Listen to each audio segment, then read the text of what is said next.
Welcome to the slop farm. Enjoy the video. You begin by confirming prerequisites, defeat nearby threats, and unlock the Weaver's domain. Once done, move directly to the silk-patterned cavern entrance. Make sure to rest at the nearest bench so you keep your progress. You'll want at least 2 focus upgrades to buy back any dream-related costs and a reliable nail to clear minions quickly. While approaching, watch for vertical hazards and platforming sequences.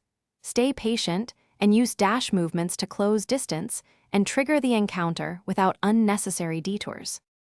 You continue by following the eastern tunnel until you reach webbed chambers. Once there, clear the mini-weavers so they don't respawn and complicate the final phase. Make sure to use downward strikes to hit enemies perched above and conserve healing when possible. Once you reach dangling silk threads, wall jump along the flares to reveal the alcove. This is crucial because Threadstorm only appears after you interact with the hidden mechanism. Stay focused. The sequence requires precise timing and measured aggression. You finish by activating the alcove mechanism.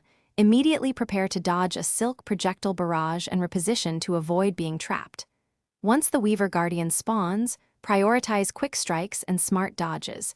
Use charms that boost damage or reduce stun to shorten the fight. After the Guardian falls, pick up the Threadstorm reward from the glow. If the item doesn't appear, make sure to return to the bench, reload the area, and repeat the exact trigger steps, the most common fix for a failed spawn. Thanks for watching. Consider subscribing if we helped you today.